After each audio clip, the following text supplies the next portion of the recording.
So when I was younger, I was ashamed of my identity. I was ashamed of my culture. I was ashamed of my heritage. But as I grew up, my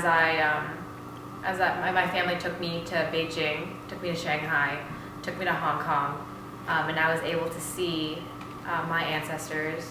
I was able to visit my extended family, and I remember touching the Great Wall and just feeling, and I cried, and I just remember feeling so proud to be an Asian American.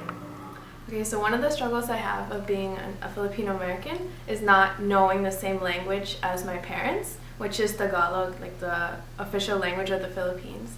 And so growing up, I could understand it really well, but I could never speak it back to them. And when I was little, it like didn't matter, but now as I get older and older, it's just like I wish I had become fluent, or I wish they had like actually tried to teach me the reasoning and I always get mad, but like the reasoning is that when I was little, they didn't want me to get confused between between Tagalog and English, so that's why they didn't teach it to me. But I don't know, I feel I'm like frustrated because I can't like connect to them in that way. And then when I try to make them speak Tagalog to me, it's like weird because I'm just used to them speaking Tagalog among themselves, and then English to me and my brother, and then me English back to them. But now I'm taking like my mother tongue language at Penn right now, and I'm like actually learning how to speak it, but it just feels really weird. Like I'm like a foreigner to this language that I've known my whole life. And I guess it's been really difficult as I've gotten older because I'm like part of me is just like scrambling, and I'm like, when I have my kids, I have to teach them Tagalog, or else they're like not gonna like continue the Filipino values or something like that. But a really good friend told me that it's not, I guess being Filipino is not all about like, knowing the dances or the food or the language. It's more about passing down the morals more than anything else. So yeah, thank you. So when I was little, being Asian American was something I always wanted to forget about or hide, and it was a source of like a lot of self-hatred because it was always a negative thing to me. And I think as I got older, it became a point always of like contention and confusion.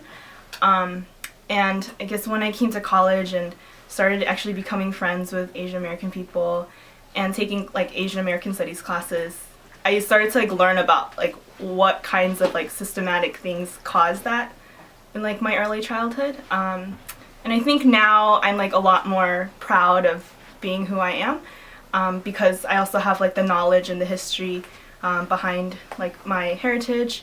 But I think still it's a point where I always feel like I'm on the defense, where I'm like always defending that we're different and that we're diverse and that we're people of color. And yeah, lately I've been feeling like a lot of like I've been on the defense a lot. But yeah, I've really come a long way since childhood. I think growing up, I never thought that I was Asian or Asian American. I don't know if I thought I was white, but I definitely didn't think that I was Asian at all because I never matched to that standard or like the model minority myth that was kind of a reality where I grew up and like where I lived. Because my parents, they never pressured me in school that much. They always just told me to try my best, and that was something that was really different from my other peers. And then my parents also just they never like forced me like practice an instrument. They never did a lot of things that typical Asian parents do.